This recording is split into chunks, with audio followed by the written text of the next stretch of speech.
Good morning, Florida. Karri.Lindsey with Brix Realty here, managing broker, and I want to talk about September real estate numbers for the Pensacola market as well as the Destin market.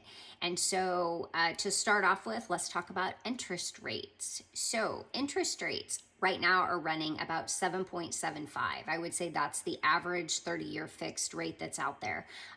It might be higher if your credit score is lower, and it might be a little lower or on par if your credit score is above 710. So interest rates are and have been raising over the last 6 months for sure. And do we know what's actually going to happen with those? And I'm going to kind of talk about that here in just a second.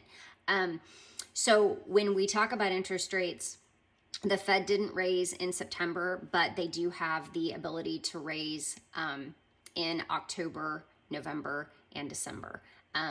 And we're not sure. They're thinking that it might look like they might do a raise in November and then not do one in December.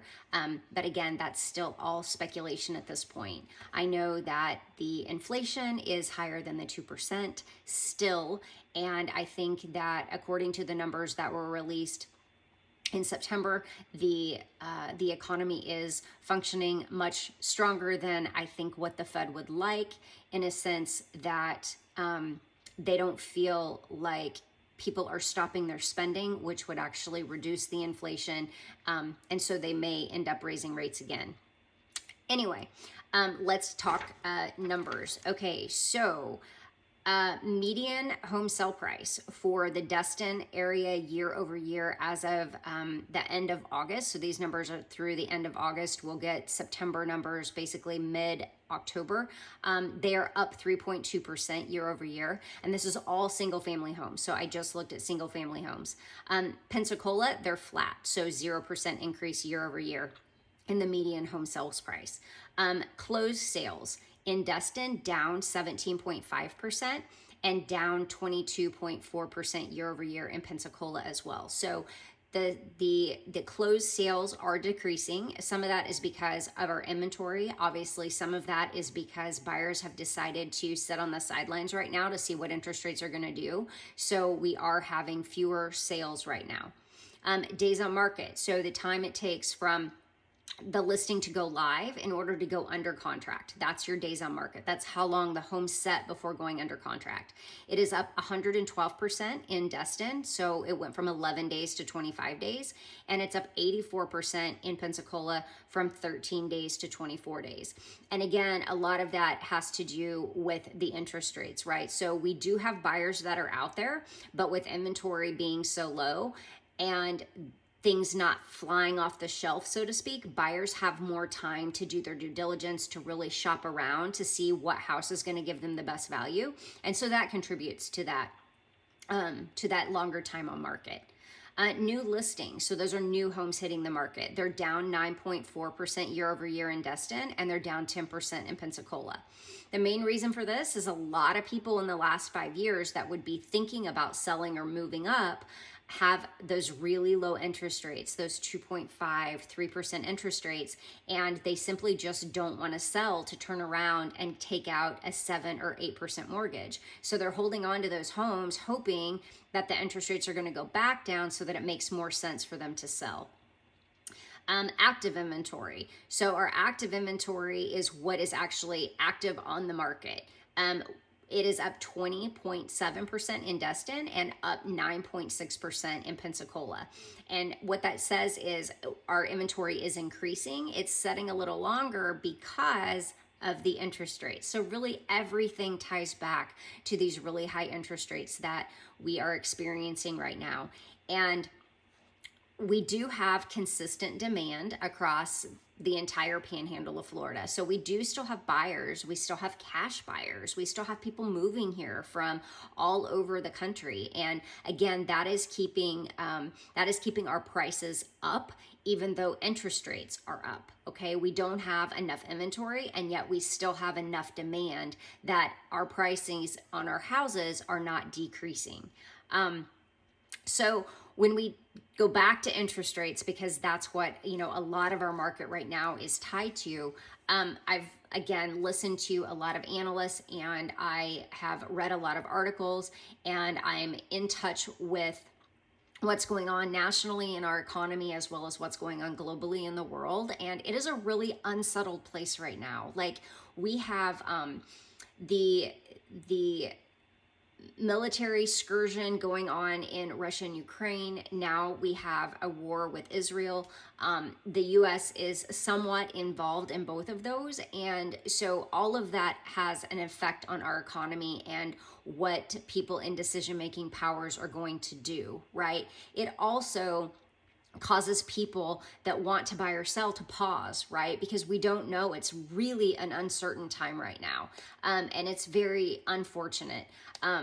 And so what I would say is, at the beginning of the year, people were saying, well, we'll probably see interest rates top out at 7%, and then going into 2024, come around to the 6% range.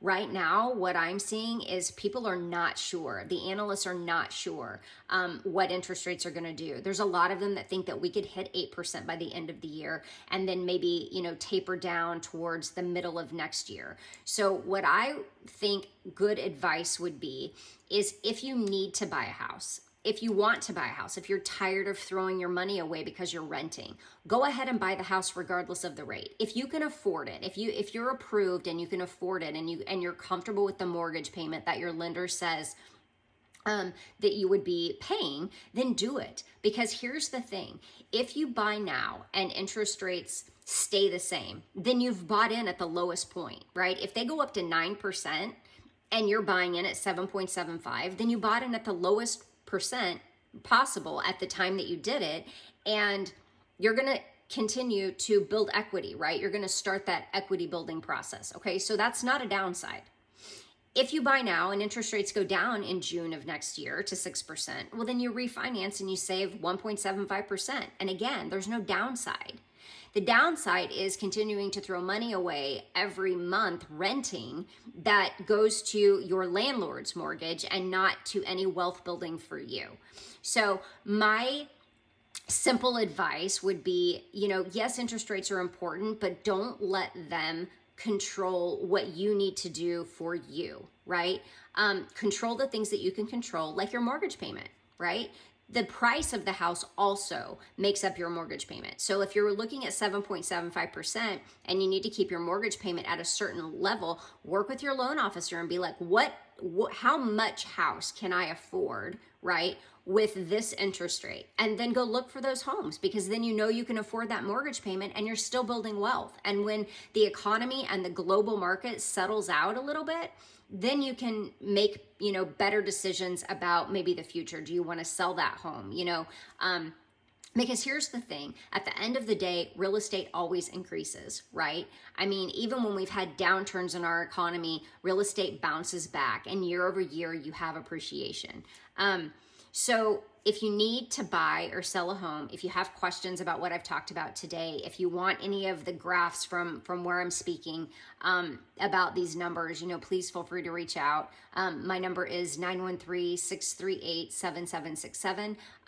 You can call me or text me. And again, I just wish you guys the best. I know that this market is not what we want it to be right now, but it's really not that bad. Homes are still selling. They're sitting a little longer, but if they're priced competitively, they're selling. There are buyers out there. And again, like I said, from a buyer perspective, just keep in mind that interest rates fluctuate. They've fluctuated a lot more now than they have in the past, but they always go up and down, and they are kind of cyclical. So, you know, just keep that in mind and don't let that deter you from your dream. That's what I would say. If you have any questions, holler at me. I look forward to working with you guys. Have a great day.